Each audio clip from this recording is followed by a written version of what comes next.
Private takes by an amateur during World War II. We found 6 amateur filmmakers, soldiers of the German Wehrmacht. They filmed their departure and the invasion of the Soviet Union. They survived the war and kept their film documents.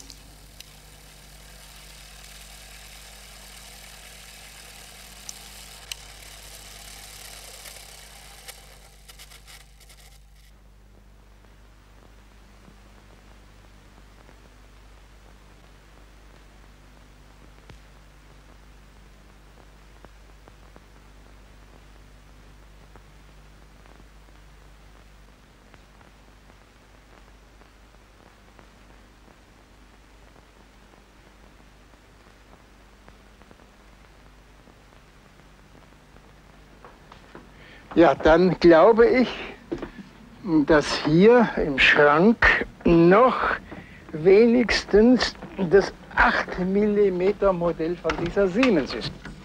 Dann mal gucken. Also die 16er hatte ich. Ja. Mhm. Ja, das ist ja. Ja, da haben wir sie ja. Da haben wir sie ja. Das ist also nun ein tolles Ding.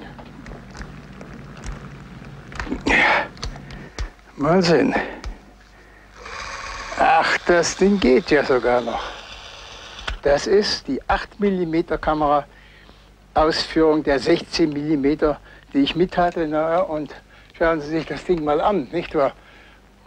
Ganz schön schwer. Mit meinen Eltern gab es keine Diskussion, es gab auch für sie keine Probleme. Sie hatten es mir geschenkt, dieses Objekt, diese Kamera, und sie waren der Meinung, dass ich sie bewegen sollte, mitnehmen sollte, und außerdem waren sie ja neugierig.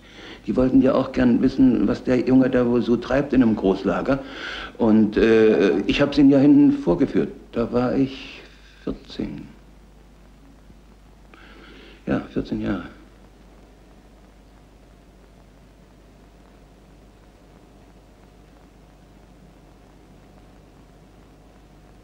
Die Kamera hatte etwa das Format eines dickeren Taschenbuchs.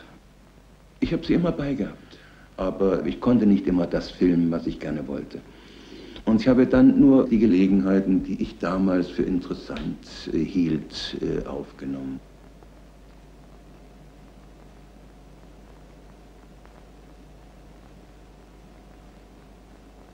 Meine Eltern waren der Meinung, dass alles, was für ihren Sohn gut ist, auch geschehen sollte.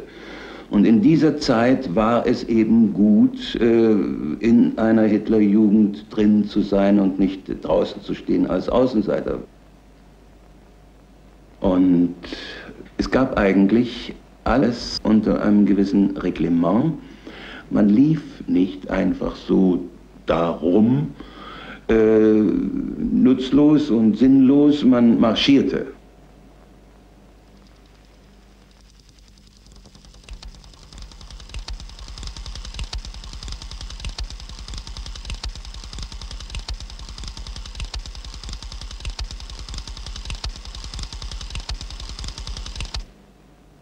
Den Gruß musste man auch als Zivilist lernen, schon wenn ein SA-Trupp vorüberzog in der Straße und man stand an der am Straßenrand. Erinnere ich mich, dass ich, kann ich 11, 12 gewesen sein, am Straßenrand stand und es kam ein SA-Trupp vorbei und ich guckte mir den so neugierig an und dachte, aha, Donnerwetter. Die singen da und so, da kam einer aus dem Trupp dann raus und hat mich angeschnauzt, warum hebst du nicht die Hand, kannst du nicht den Führergruß machen, wenn dir eine Truppe vorbei marschiert? Und da hat er mir gesagt, wie man die Hand hochnehmen muss und so und mich dahingestellt.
Das, was ich gesehen habe, es wurde sehr viel fotografiert, aber gefilmt wurde wenig.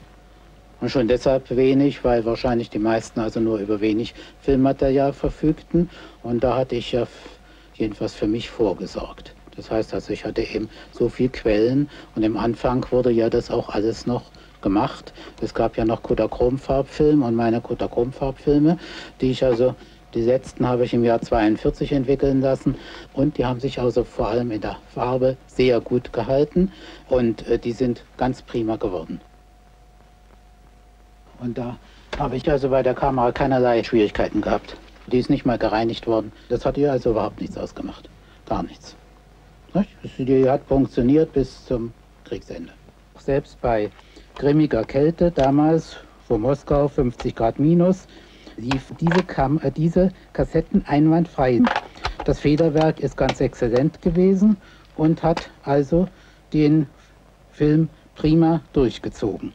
Ich habe nur wenige Salatsachen gehabt, wo sich der Film also verheddert hat.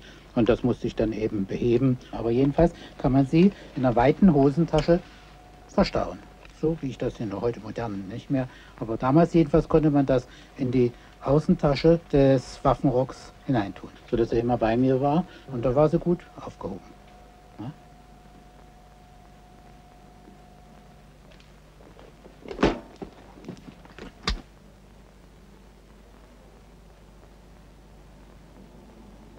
Reichsarbeitsdienst, exerzieren. Anstelle des Gewehrs hatte man einen Spaten und die Griffe waren genau dasselbe. Naja, und man musste eben marschieren können, links und rechts umhalten und so weiter, robben und so weiter. Also praktisch das, was man eigentlich sonst in der Wehrmacht gelernt hatte, lernte man schon etwas vorneweg, damit es dann vielleicht, sagen wir mal, leichter ging.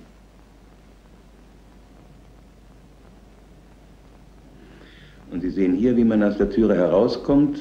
Man musste vor der Türe erstmal halten und stramm stehen.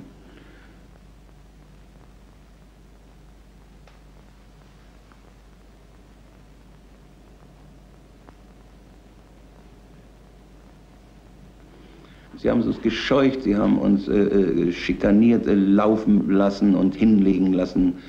Wir wurden dort ganz bewusst gejagt und geschunden und das ist uns damals nicht zu Bewusstsein gekommen.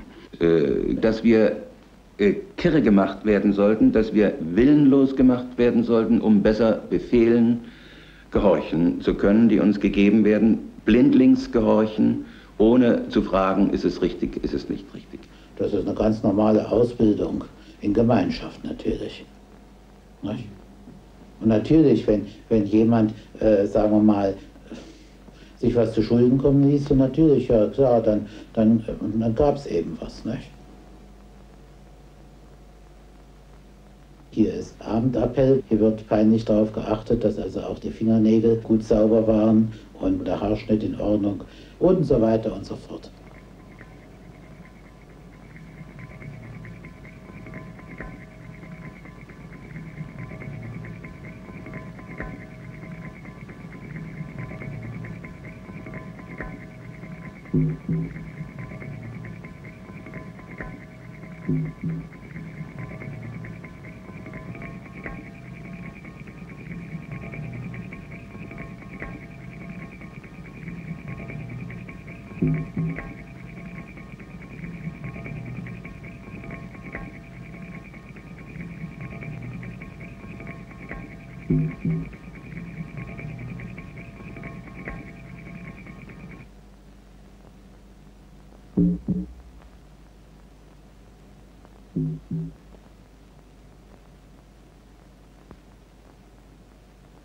Eigentlich dort ist es mir erst aufgegangen, dass diese Art von Drill, fast gelegentlich auch menschenverachtender Drill war, um den Stolz zu brechen und die Leute, die jungen Leute noch dazu, die man jetzt braucht als Soldaten, um die möglichst gefügig zu machen, damit sie tun, auch im Schlaf, was ihnen befohlen wird später.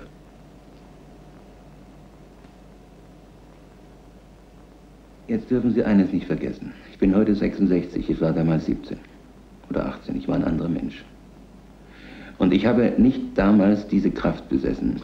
Aber ich kam in eine Mühle hinein, bei der es keinen Ausweg gab. Für keinen. Was hätte ich tun sollen damals? Ich hätte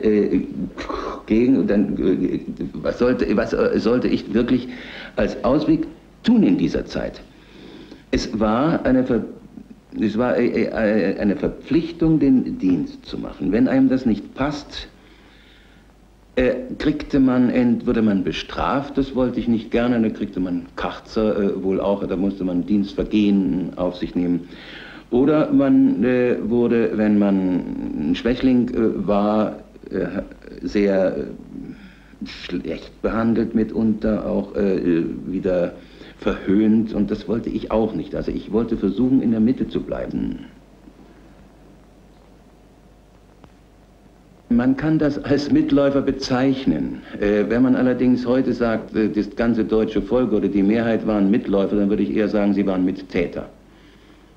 Als Soldat war ich Mittäter.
Das Gefühl, dass der Soldat missbraucht wurde, haben wir nie gehabt. Wir haben das Gefühl gehabt, als deutsche Soldaten der Heimat zu dienen und unsere Heimat zu verteidigen, gleich wo, an welchem Ort, an welcher Stelle. Niemand wollte einen Einsatz, niemand wollte einen Feldzug, weil wir das gewusst haben von den Schilderungen der Eltern und vom Ersten Weltkrieg. Und die Eltern haben immer gesagt, also wenn es wieder mal zu sowas kommen sollte, dann ist das für uns eine tödliche Angelegenheit. Und eines Tages hieß es eben hier, du musst marschieren und sich dagegen stellen. Ja, das geht nicht.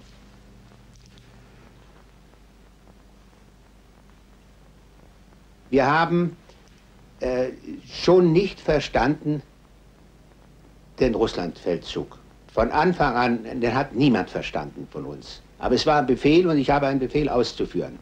Und zwar nach meinem besten Können habe ich das durch. Ich bin ein Instrument als Soldat. Und als dieses Instrument, als Werkzeug des Staates, habe ich meine Pflicht zu erfüllen.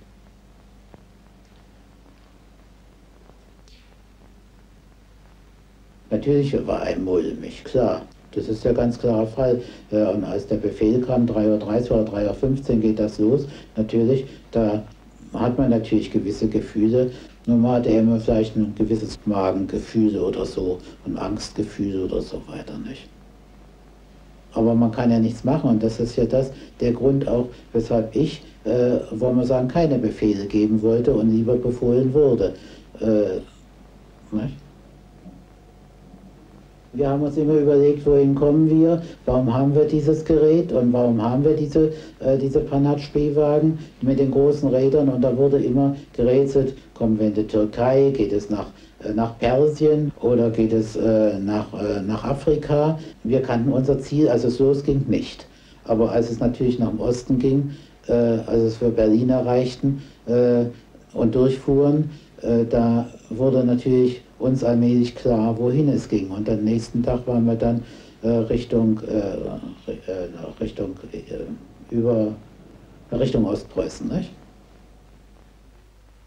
Hier sieht man die Freude, die Stimmung, jetzt geht es woanders hin, vielleicht da was mehr los oder es war eben die Freude, die man immer hat, wenn man eine Reise tut. Jetzt, das ist die Einfahrt von Warschau mit der Straßenbahn und das nochmals ein Rundgang mit den von damals, von 39 zerstörten Gebäuden. Und jetzt sind wir auf ein schon ziemlich zerbombtes, also unten gesperrtes Hochhaus reingeklettert und dann haben wir von oben die Übersicht gefilmt.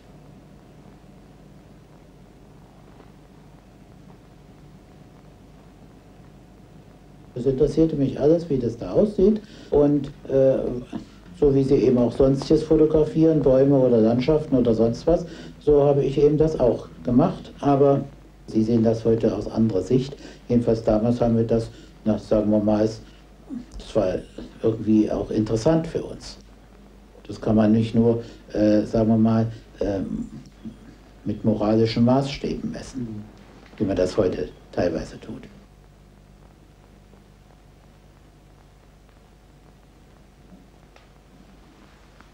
Bei Filmaufnahmen geht es mir, wenn ich die nach vielen Jahren sehe, auf einmal wieder so, dass auf einmal auch die Namen der betreffenden Person sofort wieder im Gedächtnis sind. Also wie zum Beispiel den Lehrgangsleiter, ein Leutnant Wolperding oder ein Unteroffizier Klante. Und da kommt einem das auf einmal alles wieder. Oder Hauptfeldwebel und so weiter und so fort. Man ist gleich wieder eigentlich drin.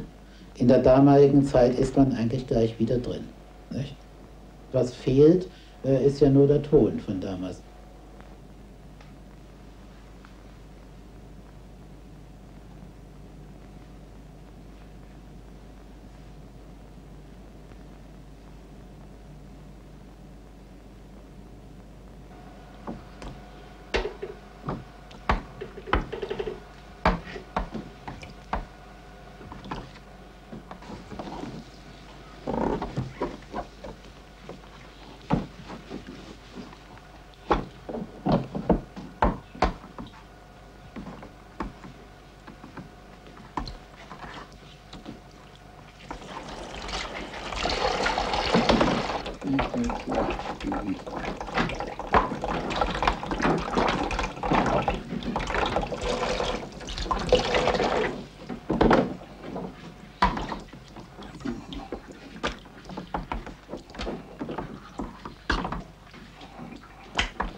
Wir wussten überhaupt nicht, wohin es geht und sahen dann nur irgendwo an einem Bahnhofsschild, also dass das eine polnische Ortschaft war.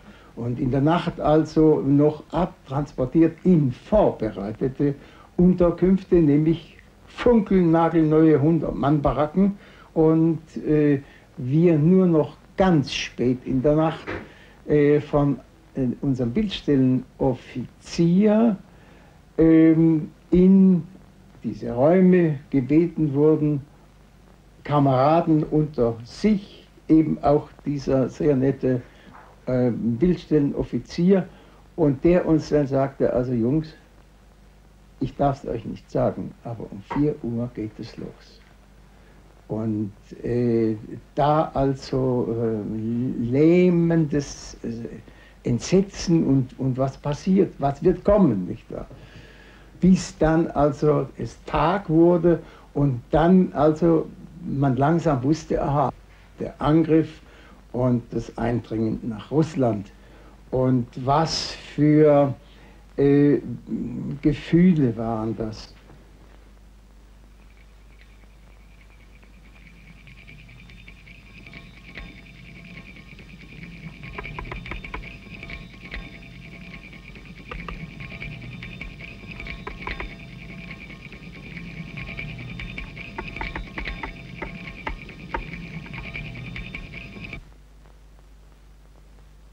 Es war ein heißer Frühsommertag und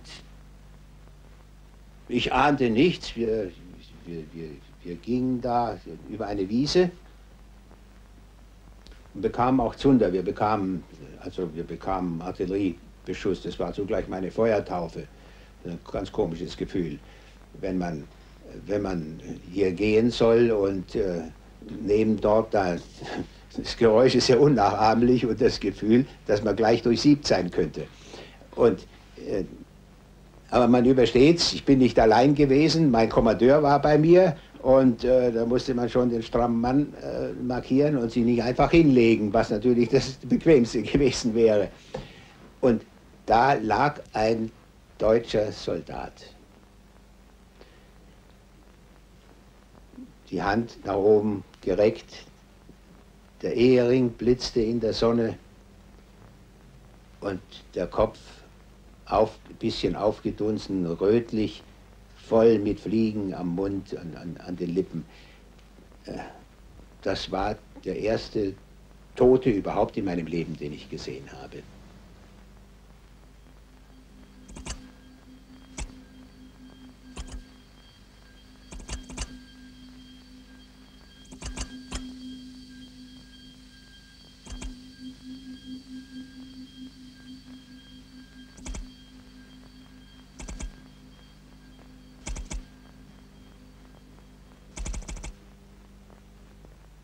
So also begann es und schon Stunden später kam dann die große Lähmung, dass also bekannt wurde, es sind so und so viele Maschinen, kommen nicht zurück, sind nicht zurückgekommen, man hat gewartet und das war ja nun ein Entsetzen, denn es sind ja nun Kameraden, es sind Freunde, es sind Menschen weggeblieben mit unbekanntem Schicksal, mit denen man noch am Tage und ganze Monate zusammengelebt hat.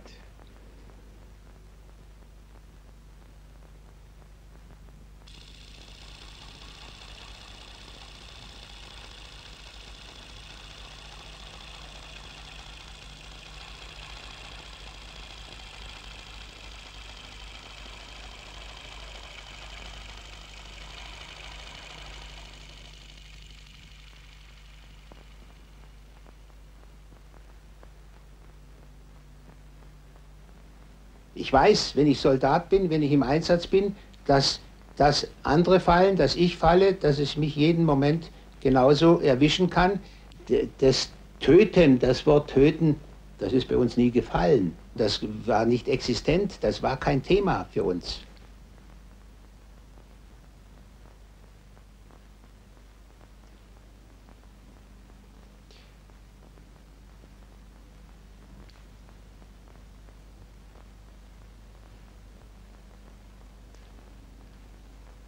Immer wenn Angriff war, also wenn der Russe angegriffen hat oder auch wenn wir angegriffen haben, das war immer ein Gefühl der größten Unruhe und Angst. Ich weiß nicht, wie ich die nächsten Minuten durchbringe und überstehe. Und ich habe es mal erlebt. Wir wurden stark bedrängt von russischen Jagdbombern, die unsere Feuerstellung ausgemacht hatten und beschossen. Das hat uns so gereizt, dass wir gesagt haben, da müssen wir was tun. Flak haben wir keine da, wir nehmen unsere Karabiner, ein Unikum, das Artilleristen, ein Flugzeug mit Gewehren abschießen.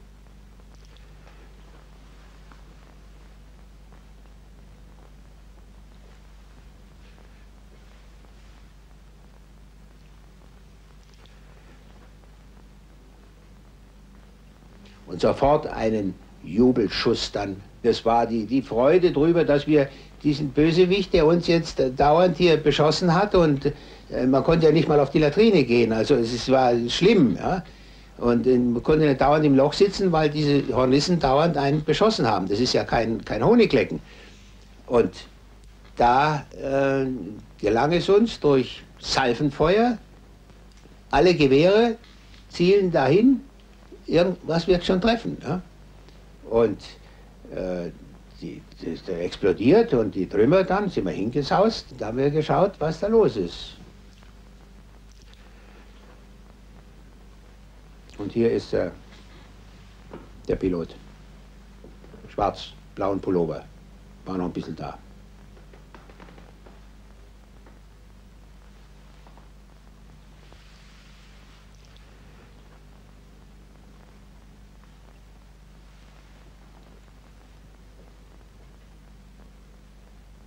Ich habe mir das angeschaut, die Situation dort. Und nur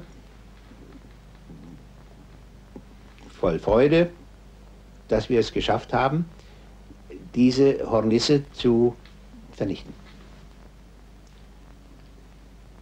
Ja nun, das ist für uns etwas, was uns ständig gestochen hat. Und der hätte ja 5 Mann umbringen können bei uns. Ja.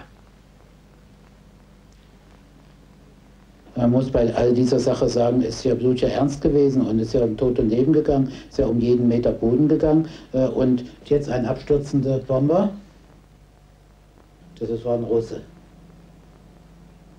Meiner Ansicht nach jedenfalls. Jetzt habe ich gleich das Objektiv gewechselt, etwas näher herangeholt und jetzt ganz nah. Man weiß ja manchmal nicht, wie es ausgeht, aber jedenfalls, manchmal ist natürlich auch, sagen wir mal, was man gefilmt hat oder so, ist nicht das geworden, was man sich gedacht hat, weil man ja eben doch nicht weiß, wie geht das zu Ende. Oder manchmal macht man sich also große Vorwürfe, dass man nicht gefilmt hat, und hinterher ist es so schön geworden.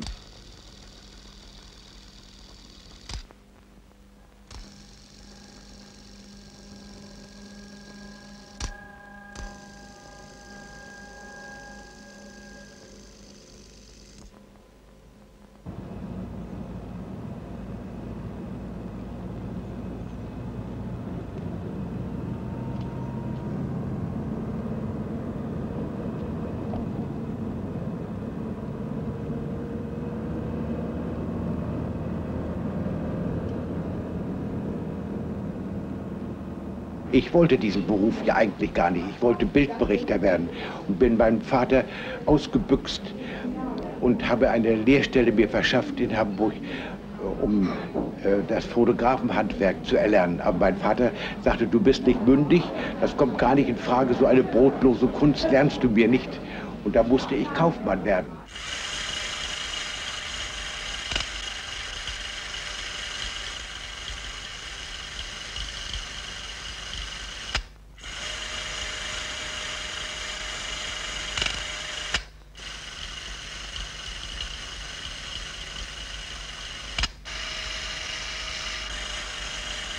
Ja, das ist die Kirche von Witebsk, das war echt nachts um 12.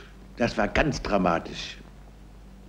Wir wollten durch Witebsk durchfahren und plötzlich, da waren wir vom Feuer umzingelt. Links und rechts vor uns, alles brannte.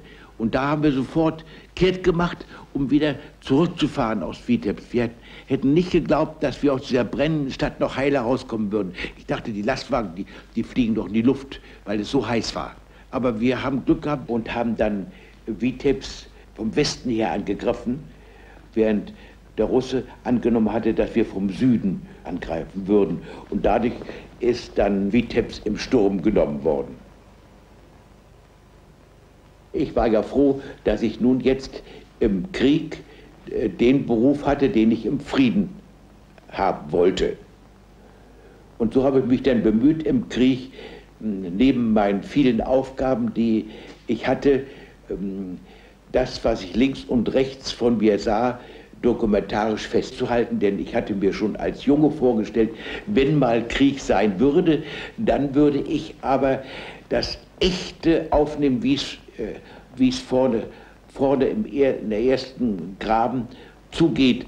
Denn ich war ständig unbefriedigt von den Soldaten des Ersten Weltkriegs, die mir nie die Fragen, wie es dann wirklich im Krieg zugegangen war, beantworten konnten. Und das wollte ich für die lebende Generation so festhalten, dass man das versteht, was es heißt, Soldat zu sein und vor dem ersten Graben zu liegen.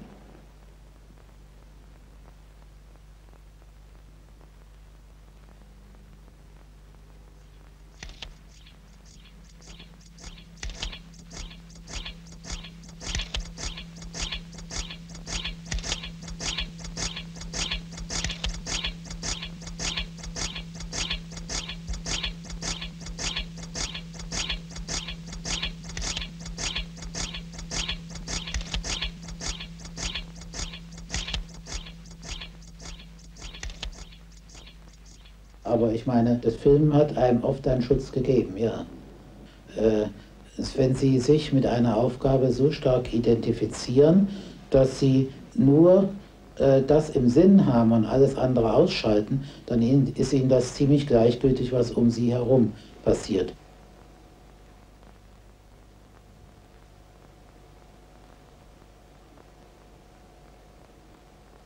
Das ist hier aus dem seitlichen Fenster aufgenommen. Das ist das Grab unseres Petrup-Fahrers, also von meinem Wagen. Ich hatte den Wagen kurz vorher als Funker verlassen, kriegte einen Volltreffer. Und die Besatzung war tot.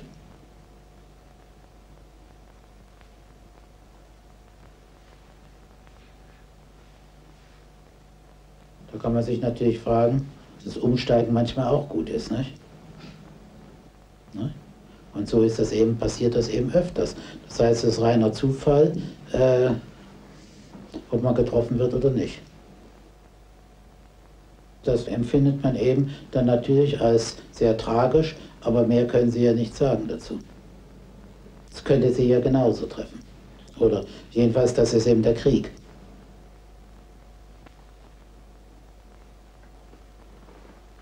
Sie können ja von einer Einheit nicht verlangen, dass sie deshalb, sagen wir mal, einen Tag da Ruhepause macht, um das Grab zu pflegen oder sich dessen zu entsinnen und so weiter. Dazu sind ja viel zu viel. Dann wäre ja die deutsche Wehrmacht überhaupt nicht weitergekommen.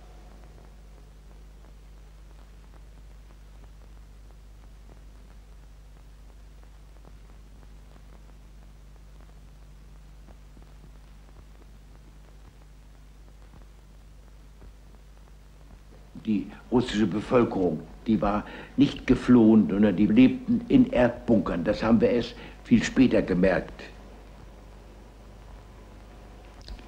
An dem Platz, an dem wir als Truppe lagen, wurden wir von Granatwerfern immer haargenau beschossen, hatten sehr hohe Verluste.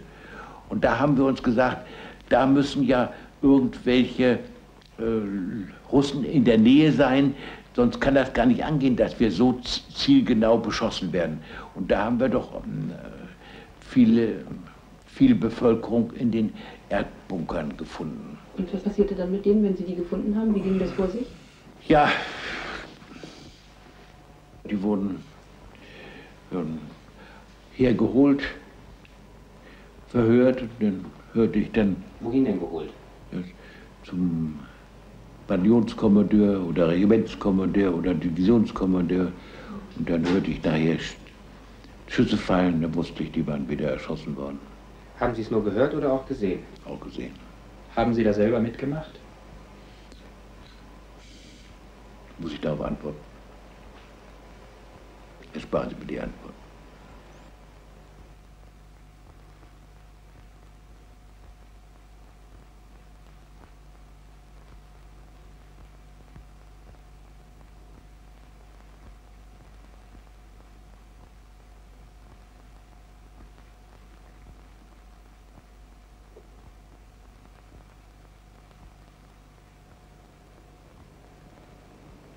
Ich habe keine Erschießung gesehen.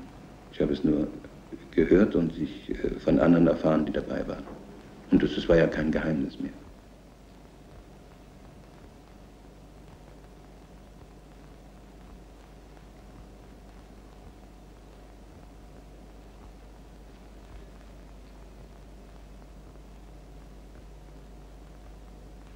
dass sie umgekommen sind und massenhaft auch umgebracht worden sind durch Arbeit oder durch andere Methoden. Das war uns schon klar, dass die keineswegs neue Siedlungsgebiete bekommen haben, sondern systematisch dezimiert wurden.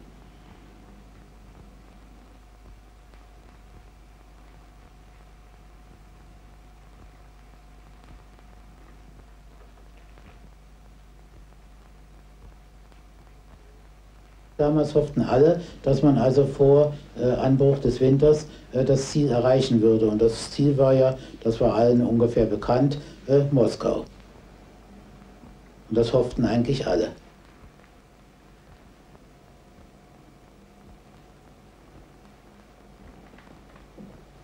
Die Russen ließen sich ja teilweise überrollen. Die Russen huben Löcher aus, in denen versteckten sie sich, beziehungsweise waren drin, hatten da ihre Waffen drin. Und wenn dann ein Panzer ankam, dann versuchten sie diesen von unten, sagen wir mal, zu killen oder zu knacken, wenn der drüber fuhr. Oder ließen sich überrollen von der deutschen motorisierten Einheit und waren dann auf einmal im Rücken. Dann krochen sie aus den Schützenlöchern wieder heraus und waren da.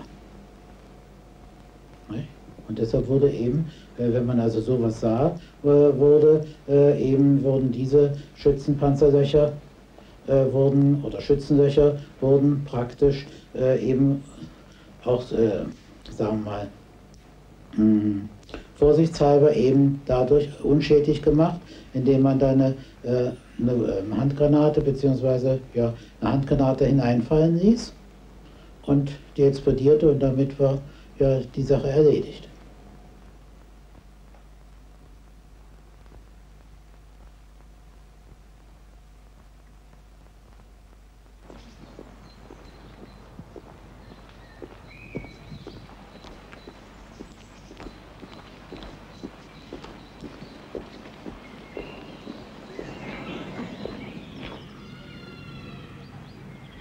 Das belastet mich nicht in der Hinsicht. Das kann einen nicht belasten. Man kann nur froh sein, dass man, und man muss Gott danken, dass man also darüber, sagen wir mal, weggekommen ist. Und dass man das also durchgestanden hat. Also das ganze Kriegsgeschehen, die ganzen Jahre.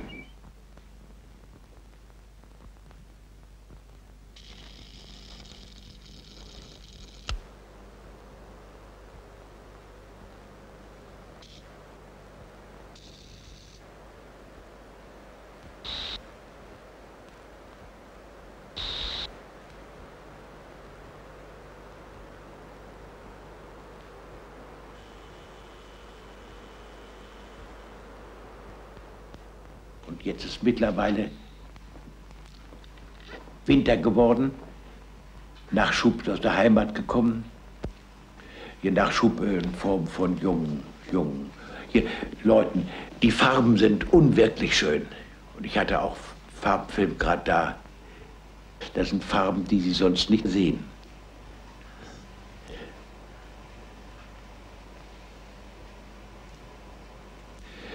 Unwirklich schön, die Farben bei 55 Grad Kälte.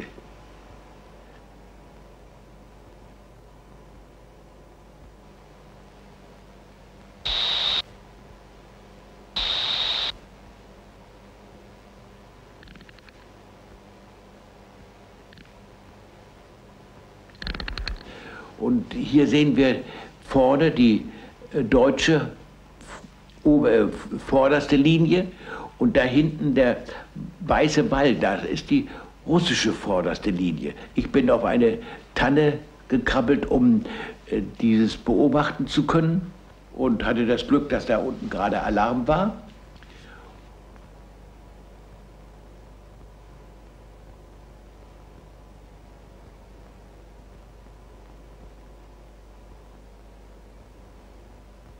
Es gab ja auch mal eine stille Zeit, so 1-2 Stunden, wo Feind und Freund nicht schossen. Und dann wäre es ja für mich langweilig gewesen. Ich musste ja ein bisschen Action haben, wenn ich schon auf den Baum steige.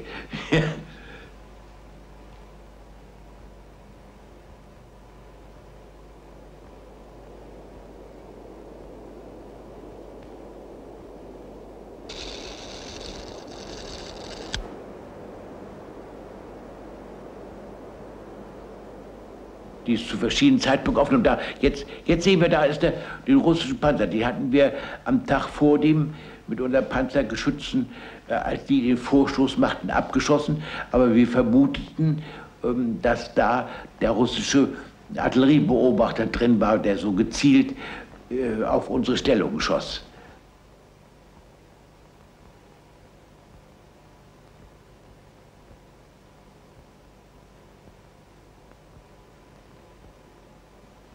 Der Panzer fliegt in die Luft. Man sieht den jungen Russen. Das ist der Panzerfahrer, 17 Jahre jung. Und die Nachtaufnahme, wie denn weitere Panzer nachts in die Luft fliegen. Und dann kommt Weihnachten. Das, glaube ich, kommt jetzt.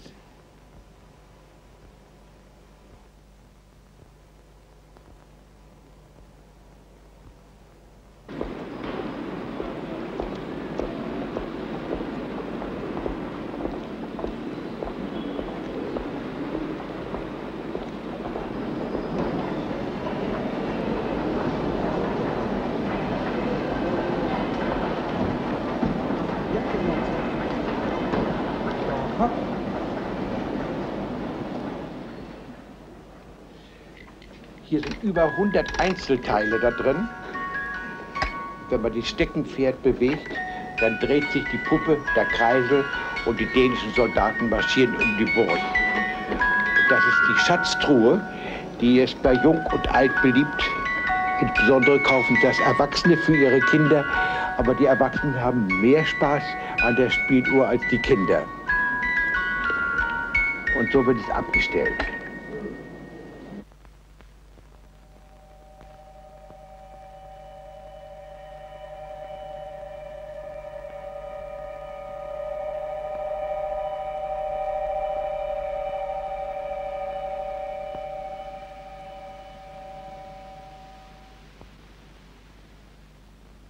Zugfahren während des Krieges, das ist ein wunderschönes Thema. Und je länger der Krieg dauerte, desto mehr musste ich damit rechnen, dass der Zug überhaupt nicht fahren konnte, weil die Schienen gesprengt waren. Aber die wesentlichen Verbindungen an die Ostfront, die waren immer freigehalten, normalerweise.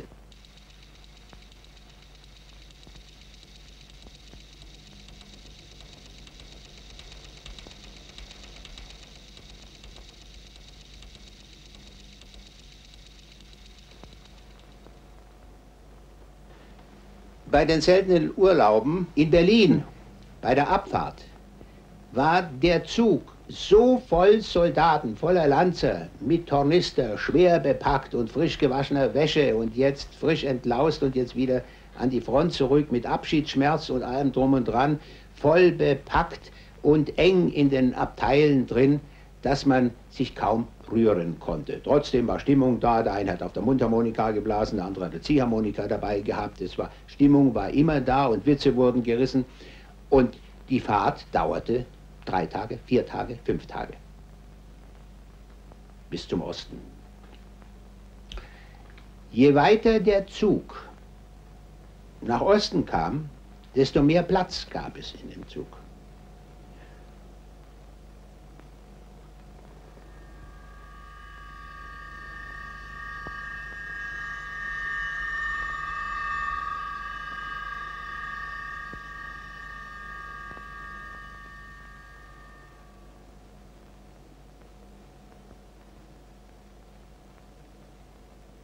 In den ehemals deutschen Ostgebieten war der Zug schon halb leer.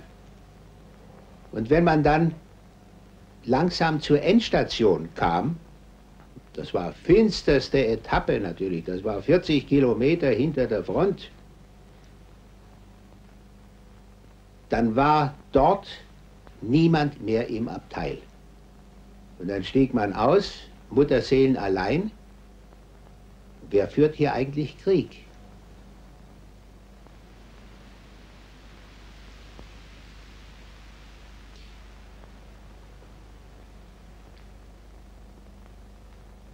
Und dann wurde man eben abgeholt, dann erfuhr man, wie es zu Hause aussah. Zu Hause war die Front. Ich erfuhr als der Hinfahrende, wie es jetzt zu Hause aussah. Nicht, wie es in der Heimat aussah, das habe ich denen erzählt dann auch. Ja, aber was los ist, wer ist gefallen, wer lebt noch, wer lebt noch, natürlich haben die meisten gelebt, das ist falsch ausgedrückt. Aber was ist alles passiert, wie verhält sich der Russe und dergleichen Einzelheiten mehr. Und dann war man eigentlich, so kurios das klingt, man war froh, wieder in seiner alten Feuerstellung, in den alten Löchern zu sein. Und da wusste ich, hier erzählt mir keiner Märchen, hier weiß ich, wie es tatsächlich aussieht und hier kann ich es miterleben, alles.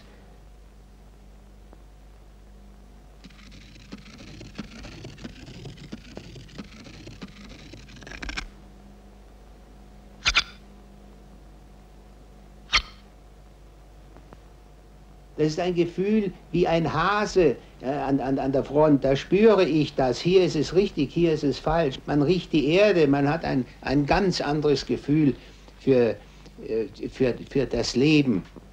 Ich habe heute noch, ich weiß, wie auf der Krim die Erde riecht. Das würde ich sofort erkennen, wenn man mir eine Erdprobe geben würde. So intensiv ist dieses Gefühl und das spürt man.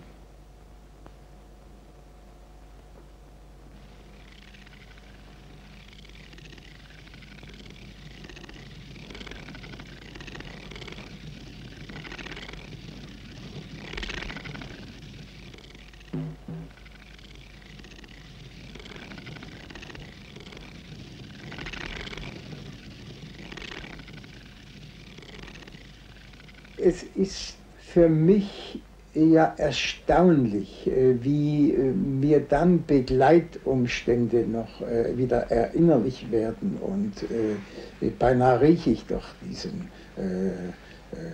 dampfenden Ofen und Atmosphäre und es wird Erinnerung lebendig. Und das, wir haben doch tageweise, war überhaupt, ist ja kein Schuss gefallen manchmal. Da hat man Karten gespielt und hat Bunker ausgebaut und hat Tische gezimmert und gesägt und Beete angelegt. Radieschensamen haben wir leider keinen bekommen, sonst hätten wir uns dann auch Radieschen angepflanzt.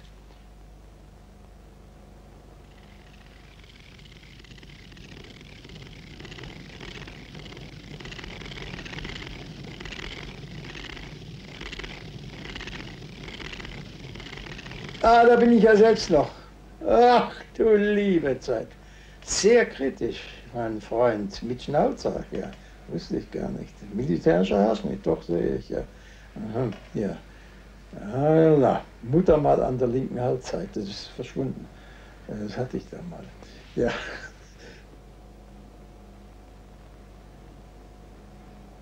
Ja, da siehst du. Ja, sag ich, die Scheu vor der Kamera, naja, also ist mir auch noch geblieben. Aber Sie sahen, der Schnitt war ja da ganz schön hier rum. Ja, der Stalle musste ja drauf passen. Denn wir konnten ja nicht mit großer Luckenbrachtung, Sie sehen, runter mit dem Zeug. Also nie ganz kahlköpfig, nicht wahr? Aber es wurde schon auch für den Schnitt gesorgt, dass der Stalle passt.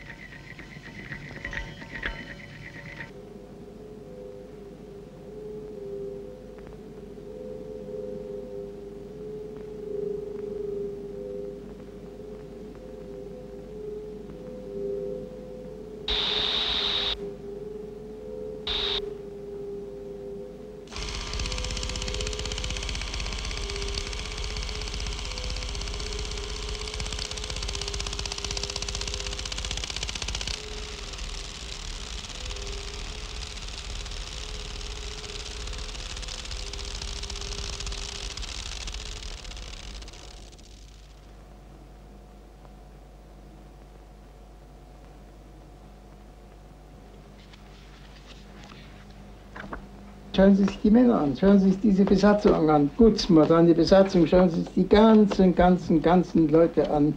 Nicht mehr da, nicht mehr da, nicht mehr da, nicht mehr da, nicht mehr da, nicht mehr da. Eine einzige Verlustliste.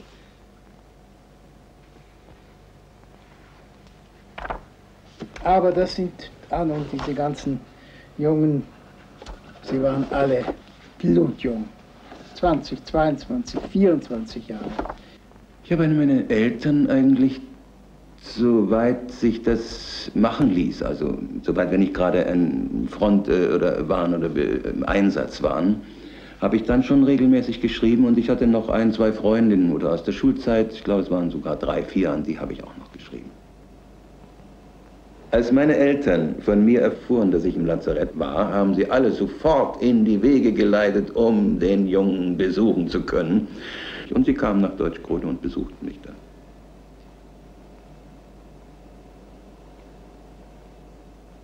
Es war ein unerhörtes Ereignis, den Sohn, den sie verloren glaubten, weit in Russland, plötzlich in der Nähe wiederzusehen. Und sie wussten ja nicht, ich kam ja noch mal an die Front. Und ich habe mich auch sehr komisch gefühlt. Aber die anderen haben dann gesagt, Donnerwetter, prima, da haben sie dir was mitgebracht, anständig, pack mal aus. Das war sicher der Einzelfall. Mir war es ein wenig peinlich, doch schon, ja, das war mir nicht so. Wenn man mit Kumpels zusammen ist, mit denen man vorher eventuell Strapazen und eventuell auch so kurz an der Möglichkeit eines schnellen Todes vorbeigesprungen ist, dann ist man mit denen zusammen besser aufgehoben. Da sind Eltern oder auch Bräute eigentlich nur Störenfriede.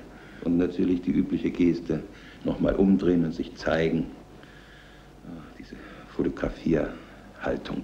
Und Muttern ans Kinn fassen, den lieben Sohn. Der Abschied war natürlich wie für jede Mutter herzzerreißend, das ist ganz klar. Für mich, ich hatte nur das Gefühl, wie kann ich sie trösten? Über den Abschied wieder und nun wieder in die Ungewissheit zurückzukehren. Was wird dieser Krieg, bei dem kein Ende abzusehen ist? Bei dem wir wohl schwerlich gewinnen können, denn Russland ist ja so groß, sagte sie mir damals. Wie wollt ihr denn, wo wollt ihr bis Sibirien? Nach Sibirien marschieren, das ist doch so weit.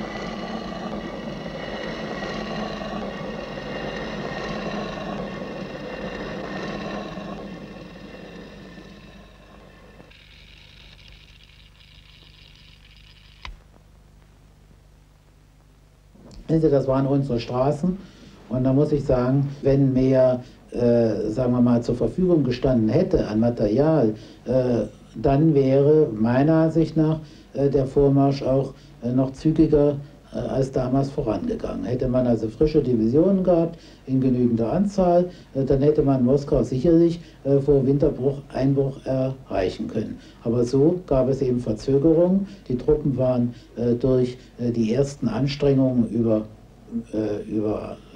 sagen wir mal, zu sehr angestrengt oder ausgelaugt. Die Ausfälle waren hoch, aber jedenfalls die Moral war gut.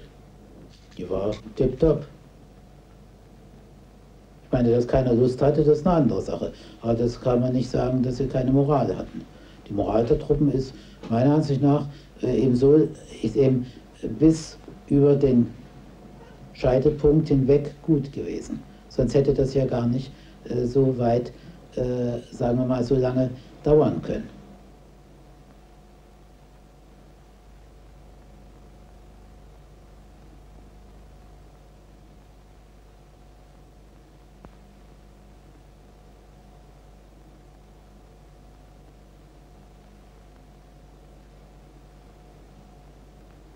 Wir wussten über die Russen Bescheid, dass die Russen, wie uns erstmal gesagt worden ist, Untermenschen seien. Es sind Bolschewiken. Und die gilt es zu bekämpfen. Als wir dann die ersten Gefangenen sahen, stellten wir fest, das waren keineswegs Untermenschen. Und als wir dann auch nicht nur die Gefangenen abtransportierten, sondern auch später Gefangene für uns als Hiwis, als Hilfswillige benutzten, stellten wir fest, dass das ganz normale Menschen sind.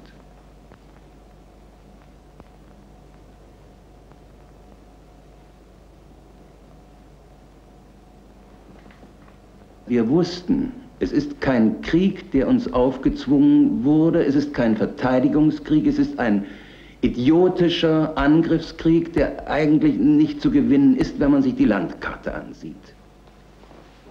Ich habe immer vor den Russen Angst gehabt, nicht nur vor seiner Masse der Menschen, sondern dass sie so naturverbunden sind, während wir doch durch die Kultur gar nicht so in der Lage sind, wie ein Tier alles zu erfassen und zu erleben.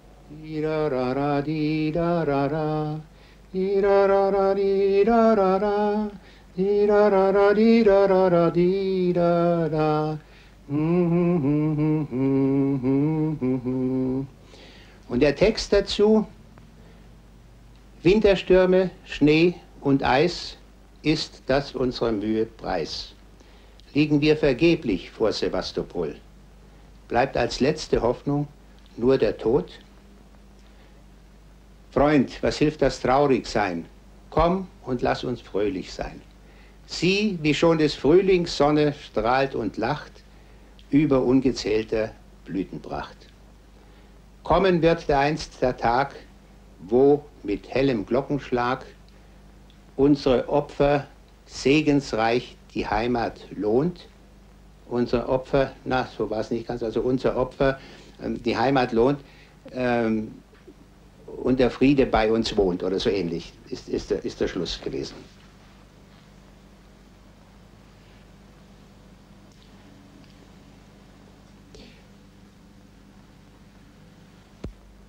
Die Melodie zu diesem Lied ist ein altes russisches, ich glaube ein kaukasisches Lied, Suliko heißt das. Und in dieser überquellenden Freude nach diesem schrecklichen Winter, in dieser Zeit der Hoffnung, der neuen Hoffnung und des Wiederauflebens, ging es einfach nicht anders. Und da ist mir zu dieser herrlichen Musik dann der Text dazu eingefallen. Di-ra-ra-ra, di-ra-ra-ra. Di-ra-ra-ra-di-ra-ra-ra, di-ra-ra-ra-di-ra-ra-ra.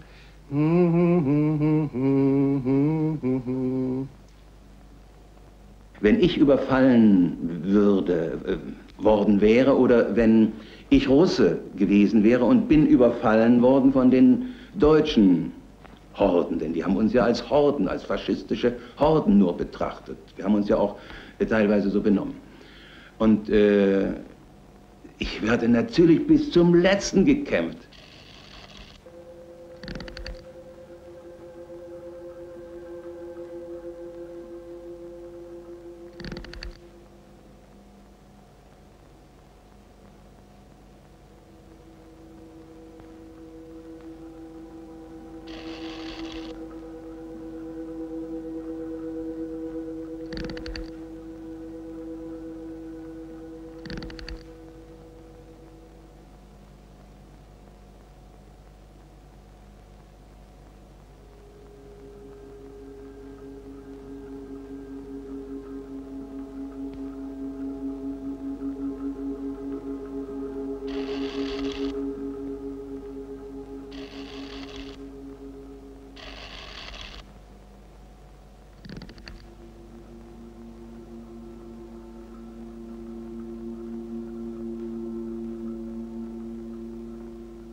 Also das sind Aufnahmen, die Ende März gemacht worden sind.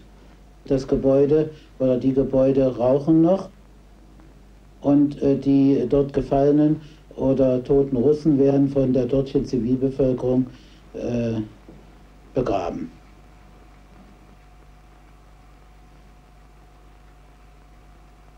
Das wurde denen aufgetragen, sie möchten das machen und dann wurde es eben gemacht. Die mussten da Ordnung schaffen.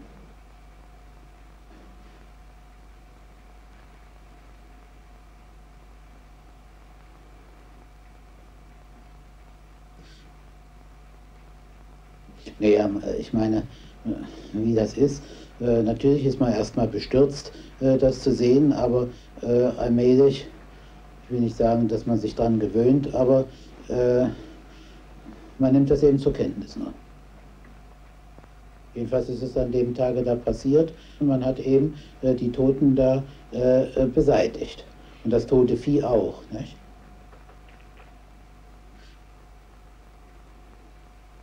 Da nimmt man sich eben Hilfsmittel und die Hilfsmittel sind in dem Fall die Zivilbevölkerung, die eben dazu eingesetzt wurde, die Schäden, sonst ist denen ja nichts weiter passiert, die Schäden zu beseitigen. Und da waren nur noch Frauen da und die haben das eben gemacht. Das haben deutsche Soldaten bestimmt nicht gemacht. Das ist wir, Sie meinen, die Deutschen hätten das machen müssen? Das muss ja nicht sein. Wir hatten ja, sehen Sie mal, wir haben ja auch andere Sachen zu tun, oder vielmehr die deutschen Soldaten haben ja auch andere Sachen zu tun gehabt.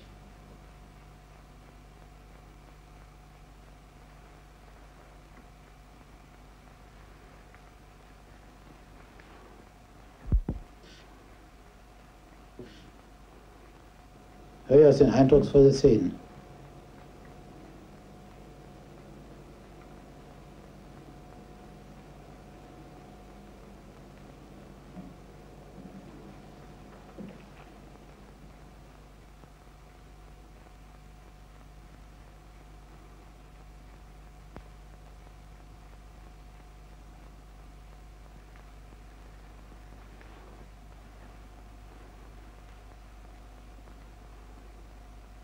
Die waren eben froh, dass sie vielleicht das machen konnten, vielleicht auch nicht, das weiß ich nicht, aber jedenfalls, sie haben es gemacht.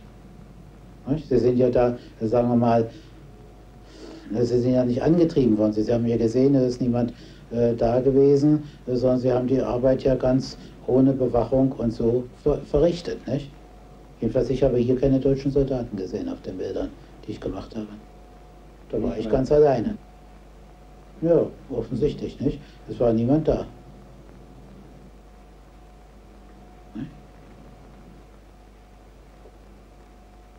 Ich glaube, es war zu allen Zeiten ein Problem, dass in keiner Anweisung für Kriegführung zu finden war, was tut man mit 90.000 Gefangenen?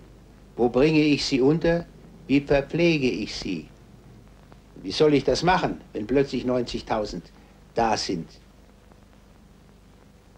die sich uns ergeben haben, auf uns zugekommen sind in einem endlos langen Zug und haben sich in einer Senke gesammelt und dort ihre Wunden verbinden lassen. Es waren auch die Krankenschwestern dabei und die Mehrzahl war stark verwundet, verletzt, in Mitleidenschaft gezogen, halb verdurstet und ergaben sich nun dem Schicksal.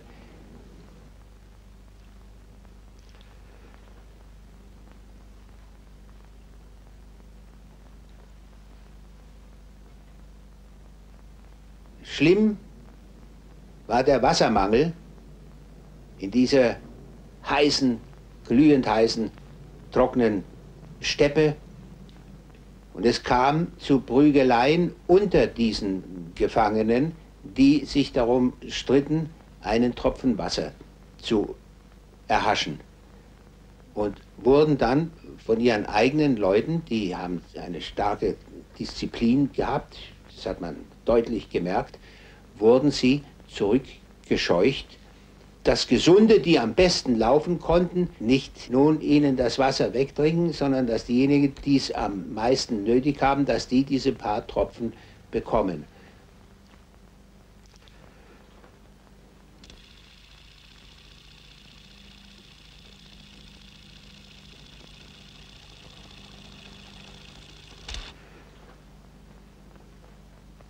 Diese Menschen waren so stumpf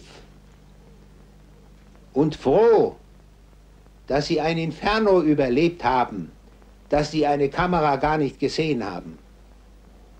Die haben mich ja gar nicht gesehen, die haben mich gar nicht erkannt.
Was aus diesen vielen, vielen Soldaten geworden ist, das weiß ich nicht und es ist besser, man weiß es nicht.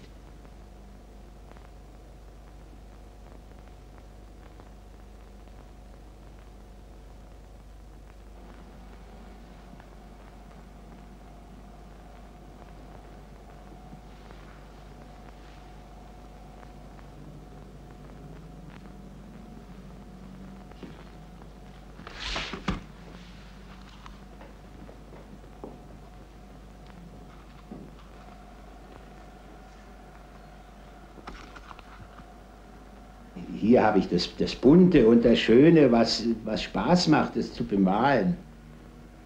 Und dann das Brandenburger Tor. Ich war ja nicht in Berlin 1945, aber wenn man heute von größter Erniedrigung spricht, das möchte ich nicht sagen. Da müsste ich das Ganze ja zerstören und ein Trümmerfeld machen. Und das möchte ich eigentlich nicht. Das entspricht nicht meinen Vorstellungen. Ich möchte lieber, wenn ich schon mit der Zinnfigur was mache und was bemale, was etwas Erfreulicheres und wo ich was lerne dabei. Das möchte ich machen.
Also es war ein so schwerer Einsatz. Wir hatten immerhin 63 Leute, die wir beerdigen mussten. Das war also sehr belastend auch.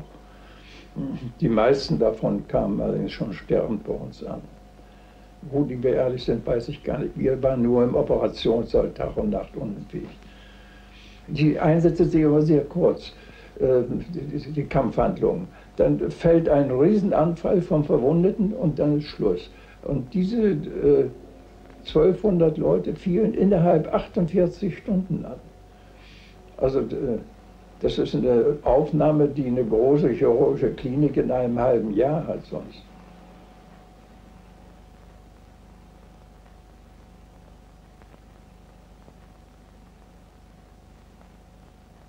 Wir waren 7 Ärzte, ein Apotheker. Alles andere waren totale Laien, die keine Ahnung hatten, die wir erst einüben mussten. Und da musste man improvisieren können, um das fertig zu bringen. Und das konnten wir.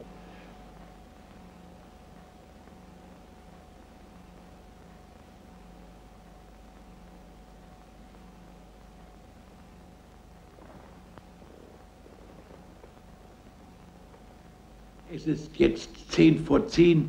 Ich fotografiere das Gesicht der einzelnen Soldaten und um 10 Uhr beginnt die Schlacht um Veliki Luki.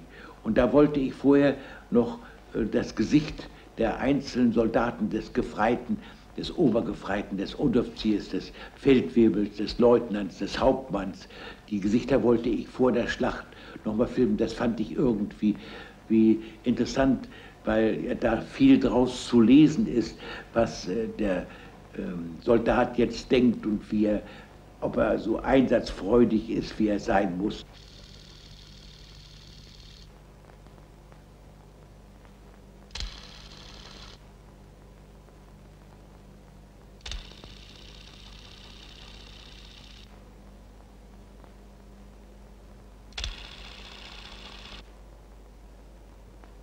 Ich wollte für die Nachwelt speziell das entschlossene Gesicht des deutschen Soldaten festhalten vor einer Schlacht.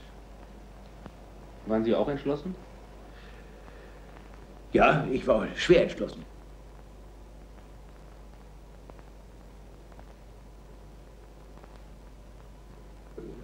Die Lanzer waren kolossal diszipliniert.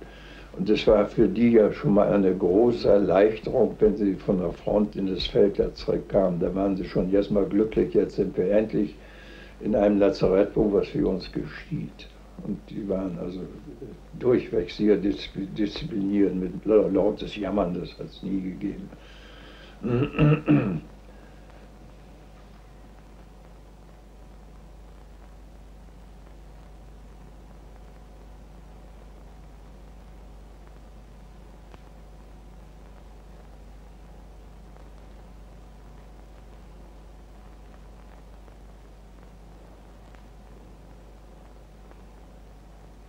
Ja, natürlich gibt es Todesfälle immer nicht. Selbstverständlich wurden die benachrichtigt, die Angehörigen.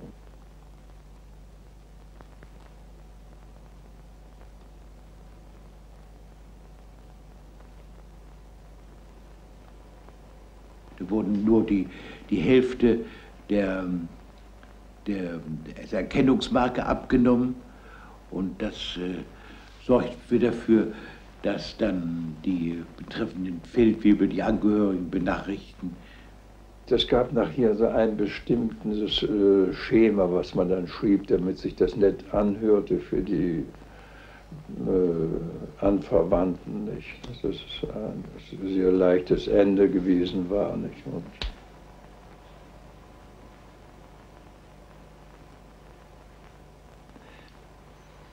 dass wir Soldaten denn auch die eigenen Soldaten beerdigt haben, das kam auch vor.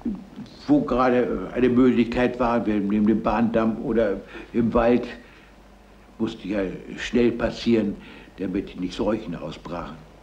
Hatten Sie einen Spaten? Wir hatten ja alle so einen Spaten. Hier am Koppel hat ja jeder seinen kleinen Spaten gehabt. Einen kleinen Spaten hier. Also jeder Krieg ist mit Verlusten verbunden, die sehr schmerzlich sind, aber mit der man als Arzt und als Soldat, als Patriot irgendwie fertig werden muss mit der.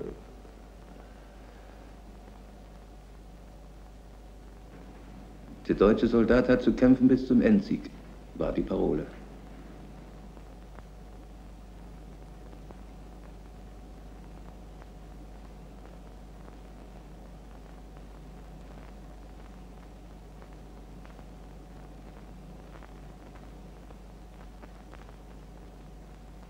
Soll ich desertieren? Hätte ich zu Hause bleiben sollen, mir Zivil besorgen sollen, mich unterbringen lassen? Das war 1944 im April, Mai, glaube ich, im Frühjahr 44. Wie lange geht der Krieg noch?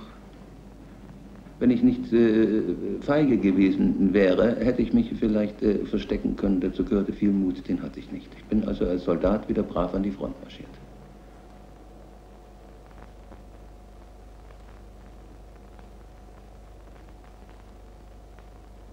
Im Schwarzen Meer, badenderweise.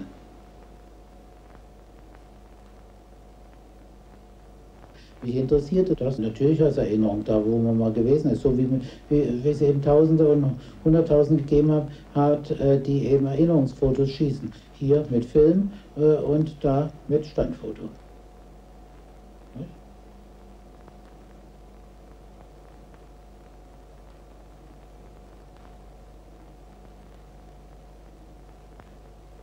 War immer Optimist. Und ich habe immer geglaubt daran, dass ich durchkomme. Sie müssen ja fragen, für was man Optimist ist. Für sich selbst oder für alles andere?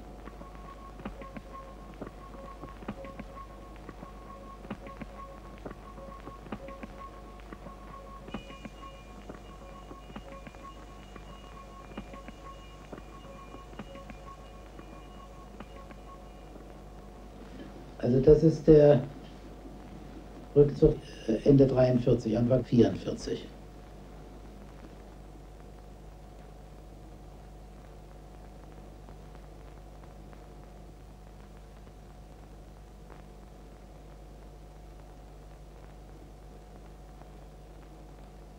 Wir vermieden jetzt die Straßen, um schneller rückwärts zu kommen.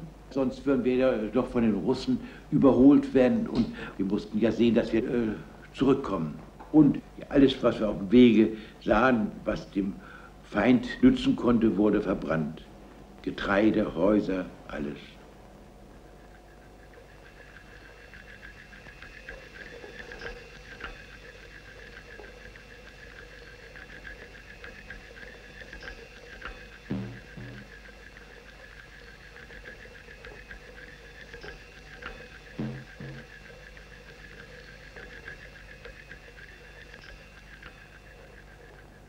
Generalfeldmarschall von Bannstein, das ist der Eroberer der Krim.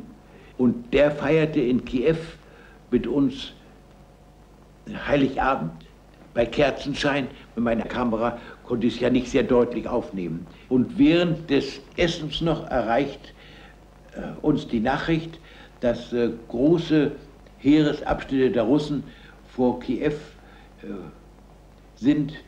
Und wir müssen sofort in Bereitschaftsräume, um zu versuchen, diesen Angriff abzuwehren. Wir hatten uns so oft gefreut auf einen eventuellen Gänsebraten. Die waren ja so viele Gänse in dem Ort. Aber daraus wurde nichts. Und es wurde dann die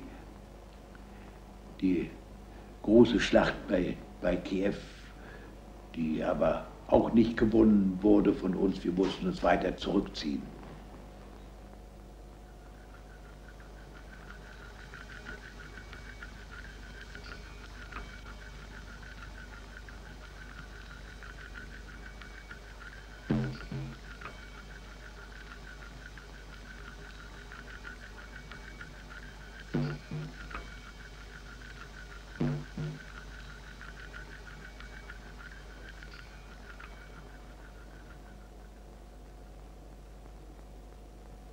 Ich sage ja eben, die Moral ist so gewesen, dass sie also bis zum Schluss gekämpft haben, auch wenn sehr viele gesagt haben, das ist doch sowieso nicht mehr zu gewinnen.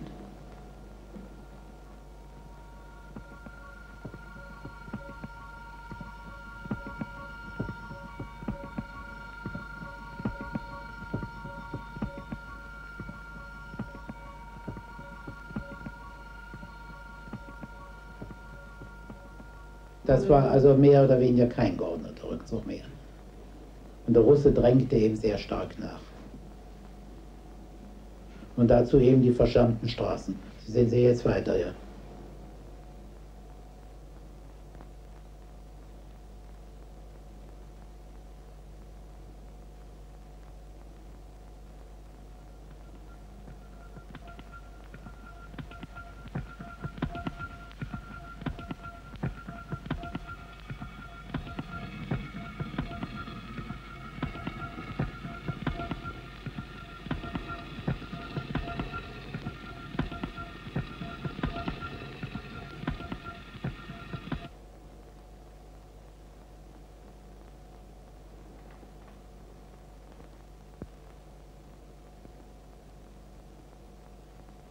Das war eigentlich ein Rückzug, der, sagen wir mal, nicht heillose Flucht ausartete, aber der doch schon von Russen getrieben wurde. Man musste sich beeilen, um den Bug noch zu erreichen bei Konstantinowka. Hier rettet sich jeder mit allem, mit allem Möglichen, nicht wahr? Also es ist einer der besten, besten kann ich schlecht sagen, eines der schlechtesten Rückzüge, die ich mitgemacht habe, also rein abwicklungsmäßig. Das heißt, alles ging durcheinander. Das war schon ein heilloses Durcheinander. Und hier hieß es schon, rette, rette, rette.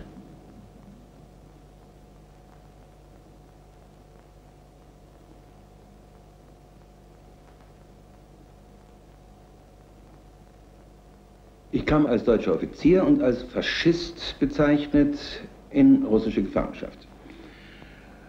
Und in diesem Kriegsgefangenenlager habe ich ja zum ersten Mal erstens von den Ausmaßen der deutschen Verbrechen nicht nur in Russland, sondern auch in den Konzentrationslagern erfahren. Das Ausmaß war uns nicht bekannt. Wir haben es auch am Anfang nicht geglaubt. Wir haben am Anfang geglaubt, naja, es ist vielleicht doch ein bisschen übertrieben und so gut, wir sind die faschistischen Horden und wir Faschisti nannten sie uns natürlich auch, nur die russischen Offiziere, die da die Lagerhoheit hatten. Aber als ich dann doch allmählich glaubhaft erfuhr, was passiert ist, dann fing man schon an nachzudenken darüber. Dass der Krieg verloren gehen würde, habe ich bis zum letzten Moment nicht geglaubt. Ja, da waren wir sehr, sehr, sehr, sehr enttäuscht. Ja, ich auch. Ich war sehr, sehr enttäuscht, als wir dann am 31. April eingeschlossen auf der Halbinsel Wannsee waren. Und wir wurden da nachts um 11 wurde die Hamburgische Division eingeschlossen, entlassen. Und wir mussten sehen, dass wir nur aus dieser Einschließung wieder herauskamen. Und das war ja sehr dramatisch. Es hieß, kämpft diese eine Straße so lange, bis, es gab ja keine andere Straße, bis der Russe keine Munition mehr hat. Das haben wir auch gemacht.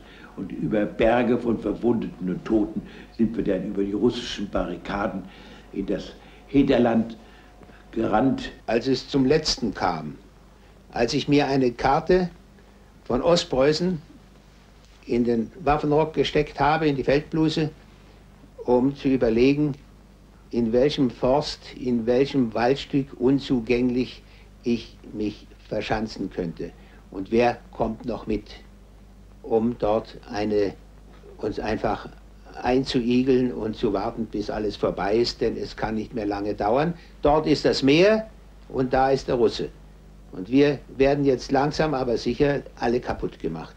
Und dass wir am Ufer standen, am 27. März 1945 und versucht haben, Flosse zu bauen, mit denen wir ins Haff hinein rudern wollten.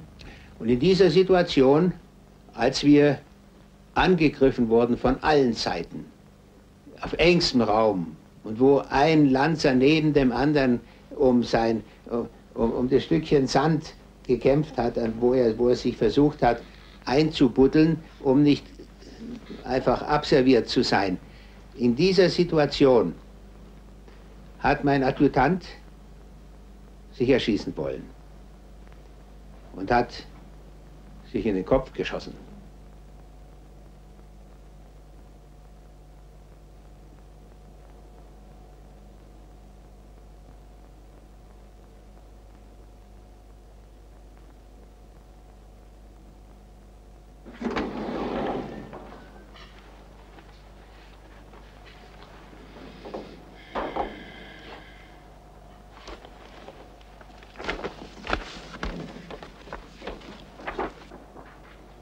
Es gab nichts aus der NS-Zeit und nichts zum Zweiten Weltkrieg in diesem historischen Bildarchiv. Und ich musste natürlich als Wesentliches die NS-Zeit und den Zweiten Weltkrieg, ob wir das mögen oder nicht, die Bilder werden gefragt. Und zwar werden sie von der Presse, vom Fernsehen und von den Büchermachern ja gebraucht. Und ohne das Material kann man schlecht ein Bildarchiv am Leben halten. Mein erster Ausflug war nach Moskau, um mit Novosti Verhandlungen aufzunehmen. Und so ging das dann weiter. Ich habe mit Fotografen dann gesprochen, Fotografen Nachlässe gekauft. Und da bekommt man ja schon einen Überblick und ein anderes Verhältnis zur Vergangenheit. Das heißt, man wird gezwungen zu fragen, sich selbst zu fragen, wie konntest du, wie sind die Dinge gelaufen? Ich habe die ersten Jahre nach dem Krieg noch jede Nacht von dem Krieg geträumt. Aber das ist jetzt vorbei. Seit wann vorbei? Das ist seitdem vorbei, seitdem ich im vorigen Jahr eine Moskau-Leningrad-Reise gemacht habe und einen Studenten fand, der mich noch an die Neva fahren wollte, um mir die alten Kriegsschauplätze, wie wir da an der Neva vor dem Militätswerk gelegen hatten, das zeigen wollte. Und da habe ich, als ich das sehen konnte, gesagt, nein, ich möchte es nicht mehr sehen, und haben dann einen Vergnügungsdampfer auf der Neva in Leningrad bestiegen. Und damit habe ich dann die russische Vergangenheit begraben gehabt. Und ich träume nicht mehr vom Krieg. Ich hätte genauso Russland nicht kennengelernt und ich hätte wahrscheinlich Ungarn nicht kennengelernt oder Rumänien nicht kennengelernt und die Krim nicht kennengelernt und so weiter. Aber das Einzige, was ich eigentlich bedauere, ist, dass ich also nur immer im Osten gewesen bin und dass ich nicht, sagen wir mal, in den Westen gekommen bin. Das hätte mich ja noch mindestens genauso interessiert. Auch unter Kriegsbedingungen? Ja, natürlich auch unter Kriegsbedingungen, das ist klar. Ich meine, kennenlernen ist kennenlernen auch. Ne, ich meine, da muss man eben das abstreichen, was also nicht dazugehört. Ich bin mit meinem Gewissen bis zum heutigen Tage nie in Konflikt gekommen. Ich habe immer ein gutes Gewissen gehabt und ich habe es heute noch. Sonst würde ich gar nicht hier sitzen und darüber sprechen, wenn ich nicht ein kristallklares Gewissen hätte.